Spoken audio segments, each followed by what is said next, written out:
नमस्कार दोस्तों, स्वागत है आपका हमारे इस YouTube चैनल में। कहानी एक वैश्या और एक संत की है।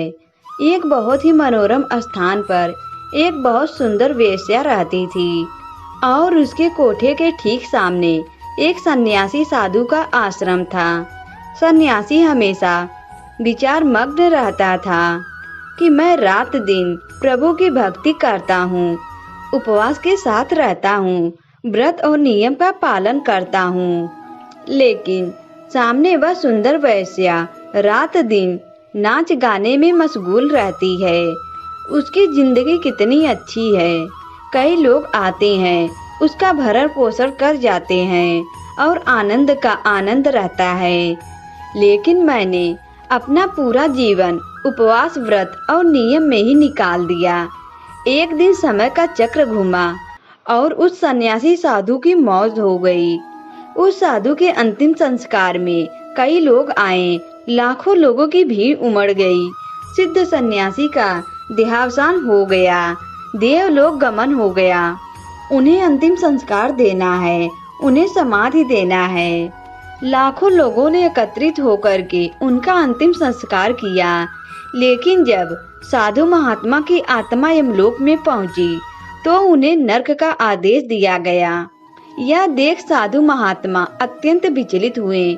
उनकी आत्मा अत्यंत विचलित हुई और यमराज से प्रश्न करने लगी कि हे यमराज, मैं तो इतना बड़ा सन्यासी था, लाखों लोगों ने मेरा अंतिम संस्कार किया और मुझे मुखाग्नि दी थी। उसके पश्चात मैं आपके लोक में आया हूँ, मुझे मोक्ष मिलना चाहिए। यमराज ने भगवान चित्रगुप्त को बुलाया और कहा, इस साधु के जीवन का लेखा जोखा देखिए चित्रगुप्त जी। तब भगवान चित्रगुप्त जी ने कहा, प्रभु आप थोड़ा इंतजार कीजिए, निर्णय की घड़ी बहुत करीब आने वाली है। और कुछ समय में उस सुंदर वैश्या का भी देहावसान हो गया और उस क्षेत्र में लोग आपस में बात करने लगे, अरे यह तो बहुत ही बेकार किस्म की स्त्री थी, वैश्या थी, इसकी अर्थी में जाना ठीक नहीं रहेगा। तब कुछ लोग कहने लगे, अरे ठीक है, वह जिंदा थी तब तक वैश्या थी, अब तो यह मृत शरीर है।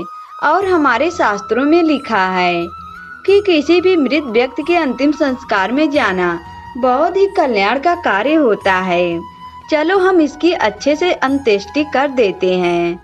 और कुछ 4 लोगों ने मिलकर उसकी अंत्येष्टि की और उसके पश्चात उसकी आत्मा यमलोक में पहुंची। तब भगवान चित्रगुप्त ने उन दोनों का लेखा जोखा निकाला और यमराज के समक्ष कहा कि जो स्त्री अभी अभी यमलोक में आई है, यह मोक्ष की प्राप्ति का हक रखती है। तब संत बोला, नहीं नहीं, यह कैसे मोक्ष पा सकती है, यह तो मेरी कुटिया के सामने रहने वाली एक वैश्या थी। तब भगवान चित्रगुप्त जी ने कहा, हे मूर्ख संत, तुम संत के विलास में रहते हुए भी अपनी आत्मा को संत की नहीं बना सके और स्वयं को ईश्वर से नहीं जोड़ सके।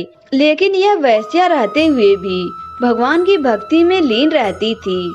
सदा तुम्हारे यहाँ होने वाले यज्ञ, हवन, पूजन और कीर्तन में अपना मन लगा लेती थी और तुम संत की कुटिया में रहते हुए भी वैश्या के ऐशो आराम की ओर ध्यान दिया करते थे। इसीलिए तुम्हारी आत्मा प्रभु में न लगने के कारण तुम नरक जीवन के भागी हो।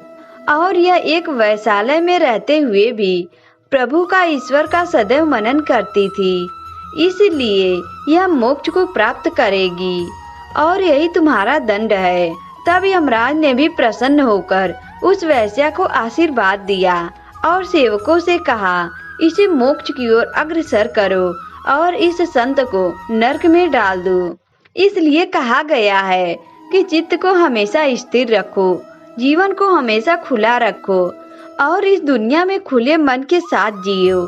जिस प्रकार से अंदर हो उसी प्रकार से बाहर रहो, तो इस लोक में भी मोक्ष पाओगे और उस लोक में भी मोक्ष पाओगे।